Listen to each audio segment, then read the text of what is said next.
অনেকদিন যাবৎ হয় আমি সকালের নাস্তায় চিড়া খাচ্ছি। চিড়া খেয়ে আমার কাছে বেশ ভালোই লাগে, তাই ভাবলাম তোমাদের সাথে এই ব্যাপারটা শেয়ার করা যাক। তো হ্যালো এভরিওয়ান, আসসালামু আলাইকুম। সবার কি অবস্থা, কেমন আছেন? আশা করি সবাই ভালো আছেন। আমি ইশরা জাহান ইভা, আপনাদের ইয়ামিনের আম্মু। আমার ব্লগ ভিডিও কার কাছে কেমন লাগে, আর হ্যাঁ, এই মুহূর্তে আমার এই ব্লগটিকে কোথা থেকে কোন জেলা থেকে দেখছেন তা অবশ্যই কিন্তু এই ভিডিওর কমেন্ট সেকশনে জানাতে একদম ভুলবেন না। আমি ঘুম থেকে অনেক লেট করে উঠি, চেষ্টা করি আগে আগে ওঠার। যদিও আগে উঠি, তারপরও আমার সকালের নাস্তা খাওয়াটা অনেক লেট হয়ে যায়। এই ধরেন সকালের নাস্তা আমি সবসময় করি সকাল 11টা কিংবা 12টার মধ্যে এরকম। যদিও আগে করি ওইটা হচ্ছে সকাল 10টা। এই সময় কিন্তু সকালের নাস্তা খাওয়া বলে না, একেবারে সকাল আর দুপুরের খাবার খাওয়াই বলে। সময় মতন ঘুমাতে না যাওয়া, ঠিক সময় মতন ঘুম থেকে না ওঠা, সময় মতন খাওয়া দাওয়া না করা, এগুলো যদি আমরা টাইম মেনটেন না করতে পারি তাহলে কিন্তু অনেক সময় আমাদের অ্যাসিডিটির অনেক প্রবলেম দেখা দেয়। আমার অ্যাসিডিটির প্রবলেম খুবই কম দেখা দেয়, তারপরও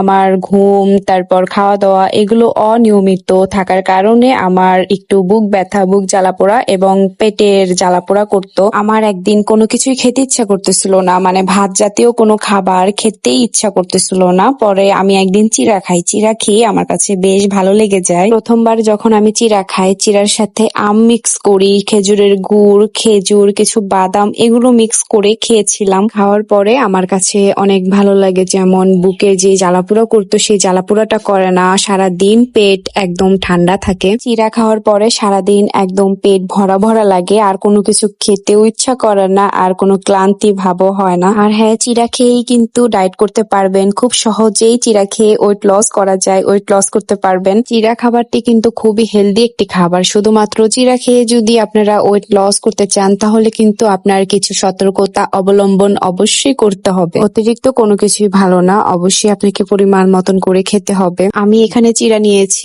1 কাপ পরিমাণের। চিড়ার সাথে যে কোনো ফ্রুটস খেতে পারেন। আমি আজকে ড্রাগন ফল দিয়ে খাবো। ড্রাগন ফল এখানে আমি অর্ধেকটুকু নিয়েছি। আপেল যদি নেন তাহলে অর্ধেক নিবেন, আম নিলে পুরো একটা নিতে পারেন, কলা নিলে একটা নিতে পারেন। চিনি কিন্তু একদম খাওয়া যাবে না, একেবারে নিষেধ। আমি এখানে খেজুরের গুড় নিয়েছি, তবে আমি আজকে একটু বেশি নিয়েছি। এছাড়া 1 চামচ, 1 চামচেরও কম নিলে আরো বেশি ভালো হয়। এই খেজুরের গুড়টা খাঁটি খেজুরের গুড়, তারপরও এর মধ্যে মিষ্টি আছে, সেজন্য কম নিলেই বেশি ভালো হয়, না নিলে আরো বেশি ভালো হয়। চিড়ার সাথে খাওয়ার জন্য আরো নিয়েছি 4-5টার মতন আখরোট, 7-8টার মতন কালো কিশমিশ, সাদা কিশমিশ, 5-6টার মতন কাঠবাদাম। আমার ঘরে অলওয়েজ কিশমিশ, বাদাম, খেজুর এগুলো থাকে, সেজন্য আমি এগুলো অ্যাড করে খাই। চেষ্টা করবেন চিড়ার সাথে কিশমিশ, বাদাম, খেজুর এগুলো অ্যাড করে খাওয়ার জন্য। ঘরে কিন্তু অনেক সময় ফল থাকে না, সেক্ষেত্রে চিড়ার সাথে 4-5টার মতন খেজুর অ্যাড করে খাবেন, দেখবেন বেশ ভালো লাগবে। এক্সট্রা করে কোনো মিষ্টি অ্যাড করবেন না, না করলেই বেটার। তারপর 2টা ডিম সিদ্ধ দিয়েছি, ডিম 2টা ছিলে নিয়েছি।